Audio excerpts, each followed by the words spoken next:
안녕하세요. 처음엔 그냥 짧은 해프닝이겠거니 생각했습니다.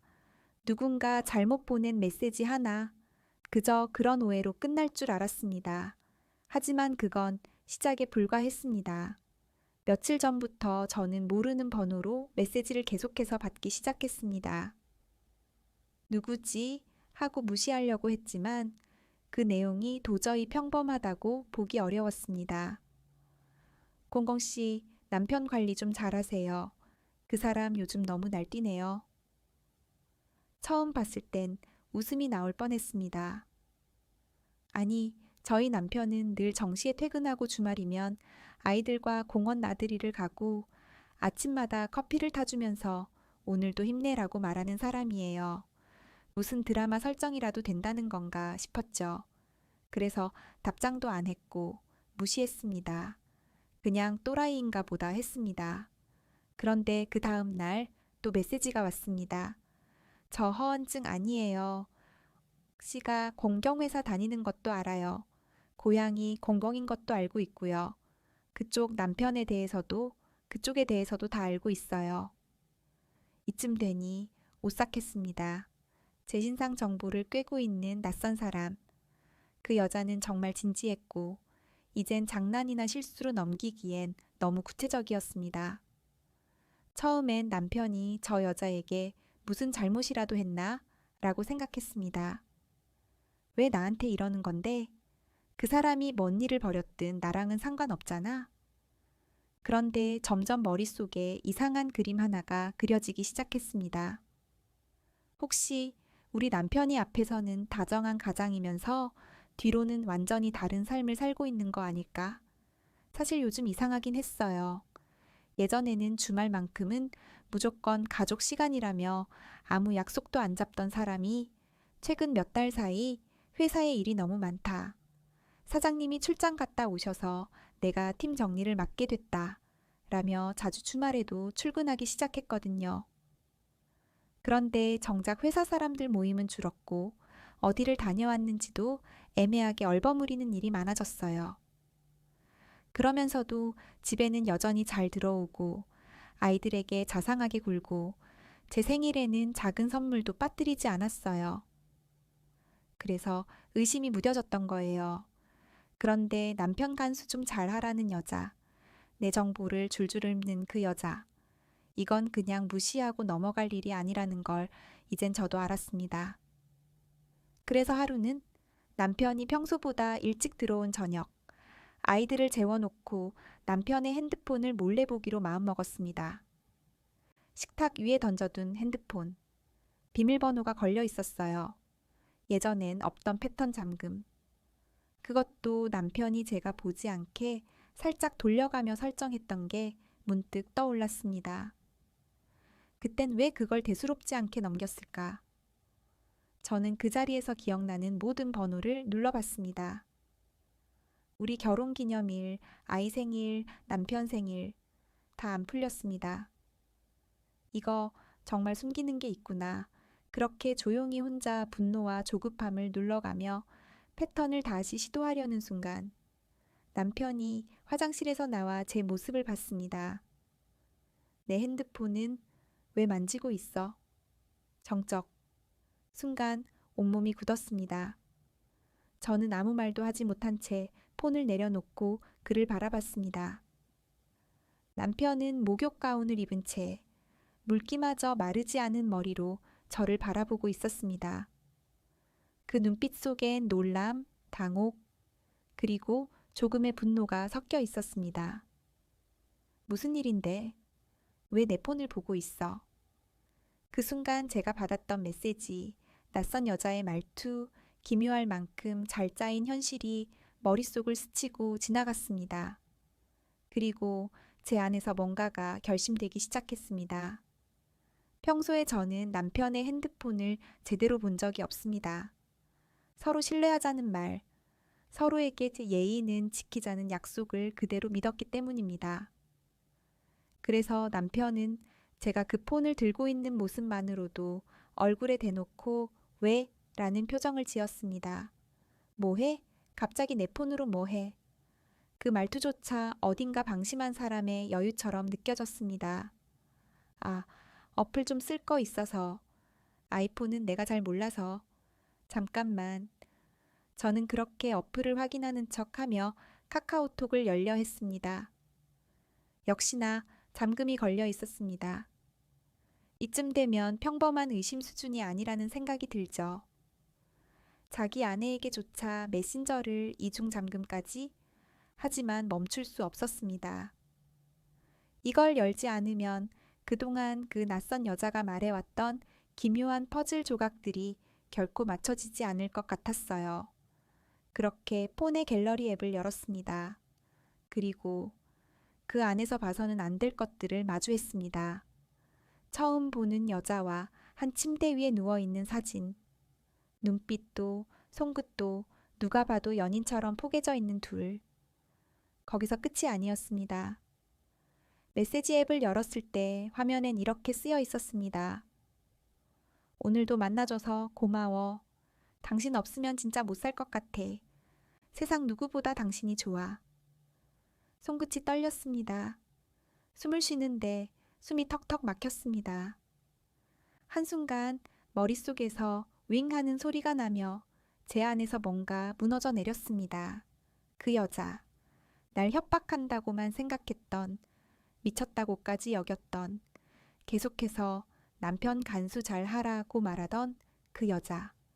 그 여자가 바로 이 여자였습니다. 사진 속의 그 여자, 문자 속의 그 여자, 남편이 안고 만지고 키스한 그 여자. 이제야 모든 조각이 맞춰졌습니다. 순간 울분이 치밀어 오르며 숨을 제대로 쉴 수조차 없었지만 저는 정신을 가다듬었습니다. 증거부터 남기자. 갤러리의 사진, 문자 스크린샷, 번호와 이름을 제 폰으로 전송하고 마지막엔 혹시 모를 상황에 대비해 메일 백업까지 남겼습니다. 그리고 그 여자에게 직접 연락을 했습니다. 내가 무시했던 수많은 메시지에 한마디의 답도 주지 않았던 그 여자에게 처음으로 그리고 마지막이 될 메시지를 보냈습니다. 사실 그동안은 당신이 내 개인정보를 퍼다 협박하려는 신종 피싱 사기범인 줄 알았어요. 워낙 세상이 험해서 그런 줄로만 생각했죠. 그런데 오늘 내가 남편의 폰을 보게 되면서 당신이 왜 그런 말을 했는지 이제야 알겠더군요. 이해가 됐어요. 당신이 왜 그렇게 집요하게 남편 간수 잘 하라며 메시지를 보냈는지. 그런데 한 가지 궁금하네요. 왜 당신은 내 남편한테 직접 연락하지 않았죠? 본인이 유부남이란 사실을 몰랐다고는 말 못하실 테고 이미 우리에 대해 다 알고 있었다면서요. 고향까지 알고 있었으니까. 그런데 왜 직접이 아닌 내게만 연락한 거죠? 사실을 안 이후 연인이라면 그가 바람 피웠다는 걸 알고 즉시 등을 돌렸어야 정상 아닌가요? 그런데 왜 남의 가정에까지 비수를 꽂아야 했던 거죠? 그 메시지를 보내는 동안 손이 떨리고 가슴이 답답했지만 감정은 더 이상 터지지 않았습니다. 눈물도 안 났습니다. 대신 묘하게 평온한 감정 하나가 제 속을 채우고 있었습니다. 확신. 그동안 내가 느꼈던 모든 이상함, 모든 낌새, 모든 혼란이 전부 이유가 있었고 내 직감은 틀리지 않았다는 확신. 지금까지는 단 한 번도 그 여자의 메시지에 답을 한 적이 없었습니다. 읽기만 했죠. 읽고 삭제하거나 무시하고 어떻게든 그 불쾌한 기운을 내 일상 밖으로 밀어내려 애썼습니다. 그런데 이번엔 달랐습니다. 제가 먼저 메시지를 보낸 겁니다. 그리고 마치 그 순간만을 기다렸다는 듯이 답장이 바로 도착했습니다.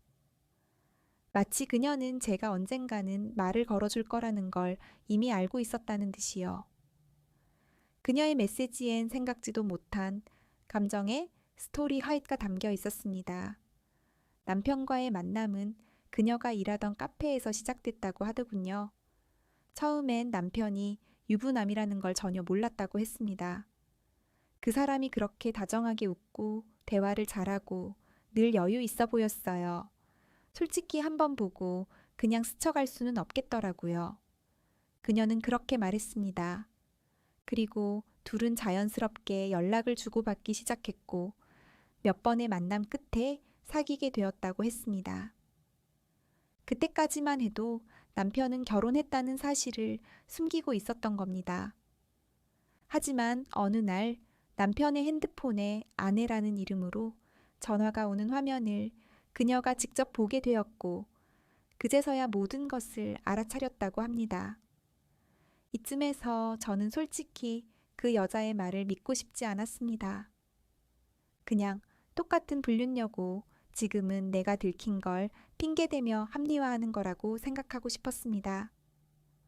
그런데 그녀가 이어서 말했습니다. 저희 아버지도 불륜 때문에 가정을 깨셨던 분이에요. 그때 우리 엄마가 어떤 표정으로 울던지 아직도 잊히지 않아요. 그래서 저는 남의 가정을 흔드는 일엔 죽어도 관여하고 싶지 않았어요. 그래서 바로 헤어지려고 했어요. 근데 그게 잘 안 되더라고요. 그 말을 읽는 순간 제 손이 저도 모르게 떨렸습니다. 헤어진다. 잊는다. 그게 말처럼 쉬웠다면 세상에 상처 입은 사람은 그리 많지 않겠죠.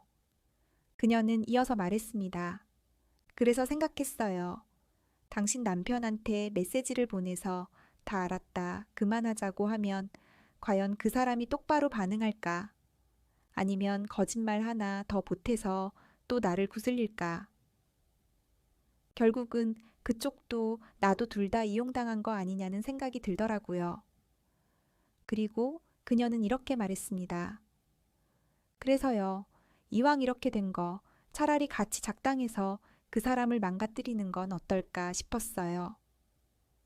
그 말을 읽는 순간 정말이지 어안이 벙벙했습니다. 이게 영화인지 현실인지, 내가 지금 누굴 마주하고 있는 건지, 감정은 이미 무감각할 지경에 다다르고 있었습니다. 그녀는 그동안 제게 저의 정보를 보낸 것도 단순한 협박이나 악의가 아닌 제가 의심을 갖도록 일부러 그렇게 한 거라고 했습니다. 당신이 그 사람을 사랑하는 만큼 날도 사랑한다고 착각하고 있었어요. 근데 아니더라고요. 그 사람은 그냥 자기한테 헌신하는 여자면 누구든 상관없는 사람이었어요. 그리고 그녀는 진심인 듯 말했습니다. 이혼을 하든 말든 그건 당신이 결정하실 문제지만 그 사람만은 정말 좀 혼났으면 좋겠어요. 사실 우리는 흔히들 불륜 이야기에서 그 여자가 오히려 적반하장으로 나오는 경우를 많이 봅니다. 이제 당신은 헌신짝이야. 그 사람은 내 거야. 가정 있는 남자랑 사랑해 보지도 않은 사람이 뭐라 그래? 이런 식으로요. 하지만 이 여자 정말 신기할 정도로 다른 방향으로 움직이고 있었습니다. 내 남편을 두고 내게 연락해서 같이 복수나 응징을 하자는 사람. 처음엔 신기했습니다.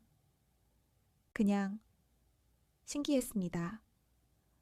아무런 분노도 슬픔도 어쩌면 불쾌감조차 그 순간엔 일어나지 않았습니다. 그저 너무 낯설고 너무 새롭고 너무 기괴해서 그 어떤 감정도 떠오르지 않았습니다. 아무리 그래도 그렇지. 나랑 애도 있는 남자가 그 어린 여자와 그런 식으로 관계를 이어온 게 맞다는 걸 깨달은 순간 남편에 대한 분노는 말 그대로 치밀어 올랐습니다. 그동안 내가 얼마나 참고 견디며 가정을 위해 애써왔는지 아는 사람이라면 적어도 그리 대놓고 뒤통수를 치진 않았을 텐데. 그리고 무엇보다 내가 그에게 어떤 존재였을까? 내가 차려준 밥을 먹고 내가 세탁한 옷을 입고 내가 챙겨둔 약을 먹으면서도 그 사람은 내가 아닌 누군가를 안고 있었던 겁니다.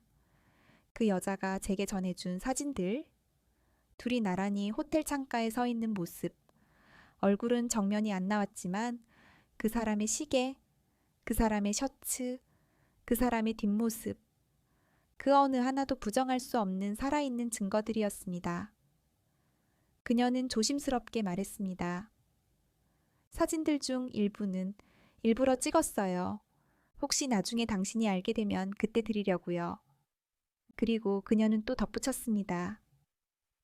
진짜 미안해요.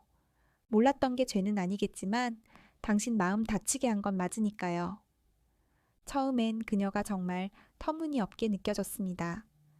이런 사정을 가진 여자가 어떻게 나에게 같이 남편을 괴롭혀보자는 말을 꺼낼 수 있는 걸까? 그런데 이상하게도 계속해서 저를 인간적으로 배려하려는 태도, 그리고 감정에 휘둘리지 않고 대화를 이끌어가는 말투는 시간이 갈수록 저에게 묘한 신뢰를 주기 시작했습니다. 그래서 결국 저는 그날부터 그녀와 함께 움직이기로 했습니다.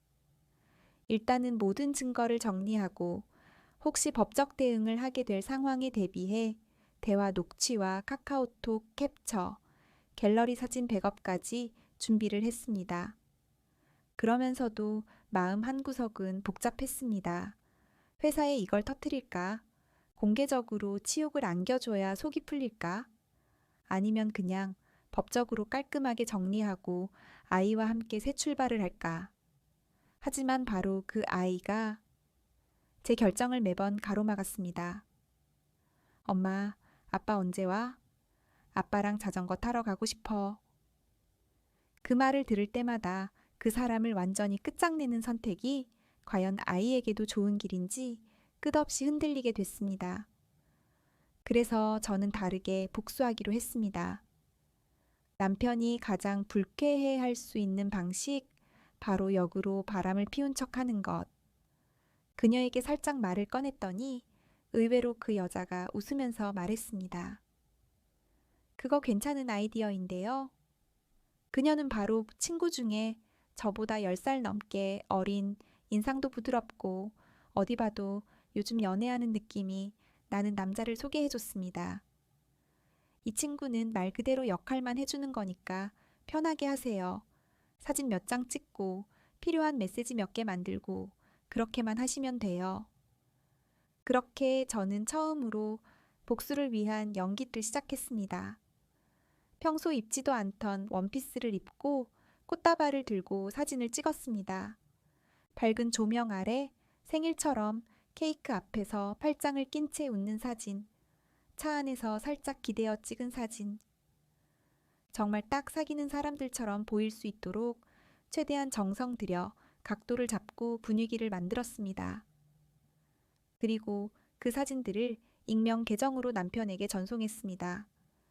메시지엔 아무 말도 넣지 않았습니다. 그냥 사진만, 사진 한 장, 또 한 장. 몇 분 간격으로 총 5장. 사진을 받고 남편이 어떤 표정을 지을지 상상만 해도 속이 시원했습니다. 그날 저녁, 퇴근한 남편은 현관문을 열고 들어오자마자 그 자리에서 폭발했습니다. 너 지금 이게 뭐야? 식탁에 앉자마자 저에게 핸드폰을 내던지듯 보여줬습니다. 사진들이 켜져 있었고 제가 그 남자와 찍은 그 사진이 크게 확대되어 있었습니다. 말 좀 해봐.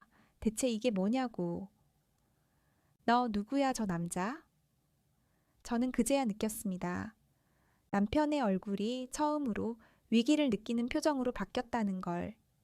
그동안 제가 울어도 말을 아껴도 무슨 말을 해도 미안해, 오해야, 네가 착각한 거야. 같은 말로 슬쩍 넘겨왔던 사람이 처음으로 제 감정선을 벗어나 불안에 떠는 걸 보게 된 겁니다. 그게 그렇게 속이 시원할 수가 없었습니다. 당신, 이 사진 속에 있는 남자 누구야? 현관문을 닫자마자 남편이 사진 몇 장을 잔뜩 확대해 제 핸드폰 앞에 들이밀었습니다. 그 남자와 팔짱을 끼고 웃는 사진, 차 안에서 살짝 기대어 찍은 사진, 카페에서 나란히 앉아있는 사진. 사진 속에 제가 아무리 연기라고 해도 자연스러울 만큼 친밀해 보였던 건 사실이었습니다. 어려 보이는데 자식도 있는 여자가 이게 뭐 하는 짓이야? 장난해? 우리 권경이가 보면 엄마가 다른 남자랑 만난다는 걸 어떻게 받아들이겠어? 그 말에 진짜 어이가 없어서 웃음도 안 나왔습니다. 뭐라고? 고등이? 애 얘기를 지금 네가 해? 저는 말없이 제 핸드폰을 꺼내 들었습니다. 그리고 조용히 사진첩을 열어 남편과 상간녀의 사진들을 보여줬습니다. 둘이 침대에 앉아 셀카를 찍은 사진, 여자의 무릎 위에 고개를 기댄 남편의 모습, 주차장에서 은밀하게 찍은 듯한 투샷, 그리고 보고 싶다, 오늘도 고마워, 따위의 수많은 메시지, 스크린샷. 남편은 그걸 보자마자 정지된 듯 눈이 흔들렸고 숨소리가 거칠어졌습니다. 그러더니 갑자기 말도 안 되는 소리를 뱉었습니다. 너, 내가 다른 여자 만나는 거 알고 있었어? 그 순간 제 속에서 뭔가가 퍽 하고 터져 나왔습니다. 그래, 알고 있었어. 어린 여자랑 노느라 좋았냐? 어느 날부터 자꾸 모르는 여자가 남편 간수 좀 잘하라면서 내 이름, 내가 일하는 회사, 심지어 고향까지 줄줄 읊더라. 처음엔 그냥 미친 여자겠거니 했지. 근데 혹시나 싶어서 당신 핸드폰을 열어봤더니 그 안에 뭐가 있었게? 사진, 문자. 나랑은 단 한 번도 하지 않은 말투로 정성스레 주고받은 애정 표현. 아, 그 여자랑 얼마나 감미로웠던지 호텔 창가에서 둘이 찍은 사진도 있더라. 남편은 아무 말도 하지 못한 채 입을 반쯤 벌린 채 저를 바라봤습니다. 하지만 전 멈추지 않았습니다. 그런데 보통의 상간녀들은 이혼해달라느니 이젠 당신은 내 거라느니 그런 말이나 하잖아. 근데 그 여자는 같이 너한테 복수해보자더라. 진짜 이혼해버릴까 싶었지. 당신이랑 찍은 사진 뿌리고 회사에 다 보내서 쪽 제대로 주게 만들까 싶었어. 근데 그게 안 되더라. 제 목소리가 잠깐 떨렸습니다. 왜냐면 우리 용령이 그 아이한테 아빠가 이런 인간이었다는 걸 너무 빨리 알려주고 싶진 않았거든. 남편은 고개를 숙인 채 숨만 몰아쉬었습니다. 저는 조용히 말을 이었습니다. 그래서 그냥 너도 한번 겪어봐라. 사랑하는 사람한테 배신당한 기분. 속을 다 들여다 보이게 놔뒀다가 칼을 맞은 느낌. 그리고 자식까지 있는 사람의 위선이 얼마나 끔찍한 건지. 어때? 기분 좋아? 네가 지금 느끼는 그 당혹감, 분노, 혼란. 그거 내가 며칠간 하루도 빠짐없이 느껴왔던 감정이야. 남편은 그제야 고개를 들어 제 눈을 마주 봤습니다. 입을 열려는 듯 하다가 다시 다물고 말없이 눈을 감았습니다. 순간 저는 울고 싶었습니다.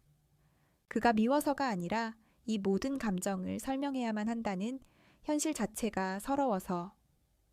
우린 부부였고 가정을 꾸렸고 아이를 낳았고 한때는 서로를 웃게 해줬던 사람이었는데 어떻게 여기까지 와버렸을까?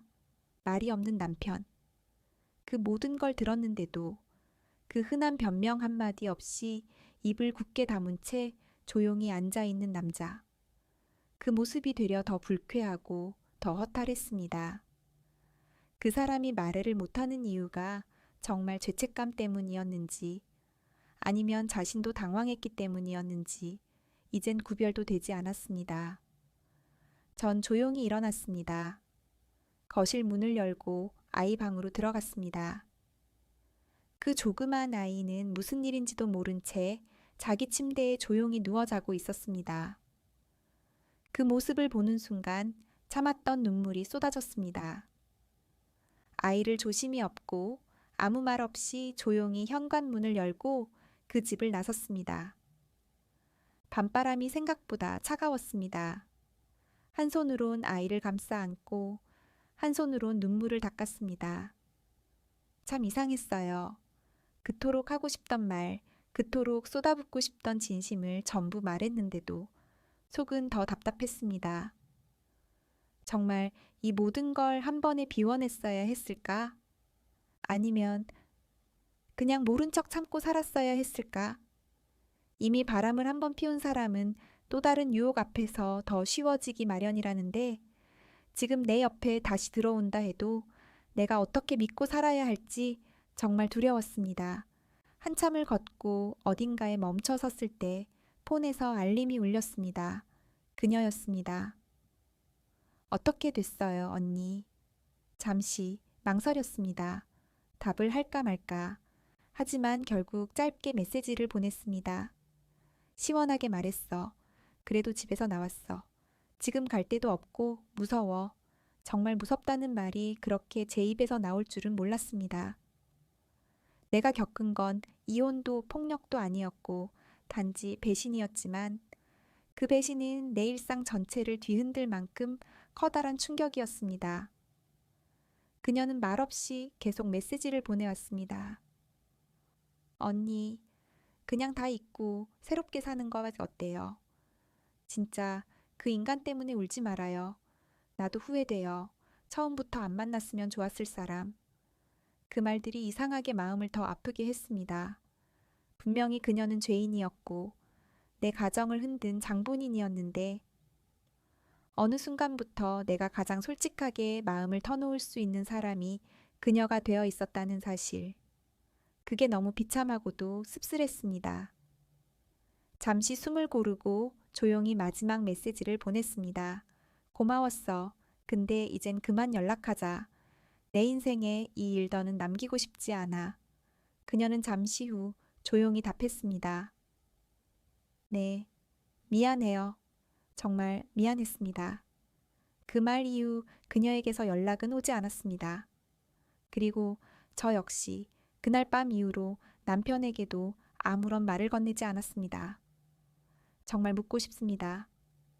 이런 일이 누구의 잘못으로 시작되었는지, 그리고 누가 가장 큰 상처를 입었는지, 아니, 어쩌면 그건 이제 중요한 게 아니었는지도 모릅니다. 나는 그저 지금 이 상황을 어떻게든 살아내야 하는 사람이고, 아이의 엄마이고, 더 이상 울기 싫은 하나의 여자일 뿐입니다. 집을 나온 지 사흘째 되던 날이었습니다. 아이는 친정 식구들 품에서 잘 자고 있었고, 저는 그날따라 괜히 계속 창문 밖을 보게 되더군요. 어느새 해가 지고 거리엔 은은하게 가로등이 켜졌을 무렵이었습니다. 띵동, 문자가 왔습니다. 도착했습니다. 말이라도 하게 해줘. 남편이었습니다. 한참 망설이다 현관문 앞을 조심히 열었더니 그가 문턱에 선 채 고개를 깊숙이 숙이고 있었습니다. 한 손엔 편의점 봉투, 다른 한 손엔 제게 전하지 못한 말들로 가득한 눈빛이 담겨 있었죠. 미안해. 그 말이 그의 입에서 겨우 나왔습니다. 그렇게 겨우 한 단어. 그 흔한 변명조차 없이 그저 미안하다는 말만. 저는 문을 닫을까 말까 고민했지만 아이도 자고 있고 이대로 싸우고 싶지도 않았기에 거실까지만 들어오게 했습니다. 그는 들어오자마자 손에 쥐고 있던 봉투를 식탁 위에 올려놨습니다. 내용물은 우유 하나, 바나나 몇 개, 아이가 좋아하는 과자. 이거라도 챙겨주고 싶었어. 참 웃기죠. 정말 가장으로서 최소한의 것처럼 보였지만 그걸로 그가 무슨 속죄를 할 수 있다고 생각했는지 도무지 이해가 되지 않았습니다. 저는 가만히 앉은 채 말했습니다. 왔네. 근데 왜 이제야 왔어? 그날 난 정말 많이 무너졌는데. 그는 고개를 들지 못한 채 말했습니다. 뭐라고 말해야 할지 몰랐어. 그날 너한테 그렇게까지 들으니까 너무 부끄럽고 내가 얼마나 너한테 죄를 지었는지도 그때서야 제대로 느꼈어. 그때서야? 그 모든 일을 하고도 집에 당당히 돌아와 아이를 안고 나와 같은 침대에 누웠던 그가 계속 생각났어. 네가 들고 있던 내 사진, 그 여자랑 찍힌 사진들, 그리고 네가 말하던 표정, 그 말투, 다. 그리고 너 애 없으니까 애가 계속 묻더라.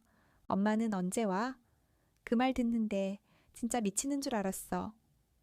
미안해, 진심으로. 정말 잘못했어. 한 번만 기회를 줄 수 있을까? 그 순간 제 안에서 수많은 감정이 휘몰아쳤습니다. 그래요. 이 사람은 저를 떠나지 않았습니다. 아이 아빠고 가정을 꾸렸던 남자였고 그래서 아직 남아있는 정이 있었던 것도 사실입니다. 하지만 그 모든 걸 뒤엎을 만큼 그가 넘지 말아야 할 선을 넘었고 그 결과로 내가 얼마나 무너졌는지 그는 너무 늦게 알아버렸습니다. 저는 그를 바라보며 말했습니다. 내가 말했지.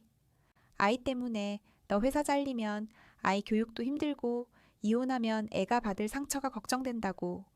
그래서 참았다고. 근데 너는 그걸 기회로 알았지. 내가 울면서도 참고 있는 걸 그래도 날 떠나진 않겠구나 하는 신호로 이해한 거야. 그게 더 슬펐어.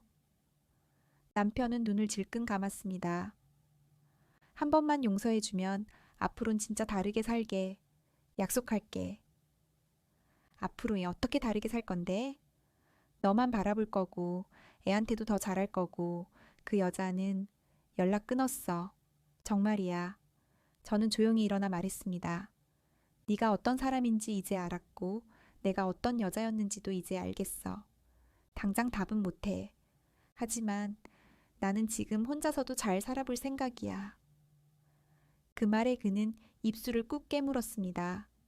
저는 천천히 문 쪽으로 걸어가며 말했습니다. 애는 내가 키울 거야. 네가 보기 원하면 보게는 해줄게. 하지만 내 옆에 다시 선다는 건 그건 아직 모르겠어. 그는 눈물을 삼키듯 말했습니다. 그래도 기다릴게. 저는 문을 닫았습니다. 그는 그 앞에서 조용히 한참을 서 있다가 돌아갔습니다. 그날 이후 시간은 아주 느리게 흘러갔습니다. 눈을 뜨면 아이가 있었고 아이를 바라보며 하루를 버텼고 하루를 마치면 스스로를 붙잡는데 온 힘을 쏟아야 했습니다. 그렇게 몇 달이 지났습니다. 남편은 몇 번 집 앞에 찾아왔고 그때마다 문 앞에서 미안하다고 말만 남긴 채 돌아갔습니다. 저는 단 한 번도 문을 열지 않았습니다. 그 사이 저는 제 삶을 다시 정리하기 시작했습니다. 처음엔 적금을 깼고 가까운 곳에 전세방을 알아봤고 다행히 친정 부모님의 도움도 받아 작지만 조용한 공간으로 아이와 함께 이사를 했습니다. 직장에는 사정을 말했고 상사와 팀원들이 제 상황을 배려해 주었습니다. 정말 그 따뜻한 시선 하나하나가 저를 다시 일으켜 세웠습니다. 아이도 조금씩 안정되어 갔습니다. 아빠 얘기를 꺼낼 때면 저는 아빠는 너를 사랑해 라는 말을 반복했고 아이가 그 말을 믿어주는 게 제겐 다행이었습니다. 그 후 전 더 이상 남편의 연락에 답하지 않았습니다. 그 사람은 분명 후회하고 있었을 겁니다. 하지만 저에겐 그가 후회하는 모습보다 그날 밤 제가 아이를 업고 울면서 집을 나왔던 기억이 더 깊게 남아 있었기 때문입니다. 한 번 넘어간 신뢰는 그저 미안하다는 말로 복원되지 않는다는 걸 저는 그날 온몸으로 배웠습니다. 며칠 전이었습니다. 아이를 유치원에 데려다주고 돌아오는 길에 저는 처음으로 햇살을 얼굴에 그대로 맞으며 웃을 수 있었습니다. 잘했어. 정말 잘 버텼어. 스스로에게 그렇게 말할 수 있게 된 날이 몇 개월이나 걸렸는지 몰라요. 혼자 아기를 안고 마트에 가고 밤에 편의점에서 과자 하나를 사며 내 손을 바라보다 문득 눈물이 나던 날들도 있었는데 이젠 정말 괜찮아졌습니다. 누군가 이런 말을 했습니다. 용서는 내가 평온해지기 위해 하는 것이지 상대에게 면죄부를 주는 게 아니다. 맞는 말이었습니다. 전 그를 용서하지 않았습니다. 다만 그 일에 갇힌 내 감정을 이제는 놓아주기로 했습니다. 저는 제 아이와 살아가야 하고 앞으로도 삶은 계속될 거니까요. 혹시 앞으로 또 사랑할 수 있을까? 아직은 모르겠지만 이제는 누구에게든 휘둘리지 않고 나 자신을 지켜낼 수 있다는 확신은 있습니다. 그 확신 하나면 충분하다고 생각합니다. 마무리하며 이 글을 읽은 누군가가 지금 이 순간 사랑이 부서지는 소리를 듣고 있다면 당신도 분명 다시 일어설 수 있다고 말해주고 싶습니다. 내가 그랬듯이.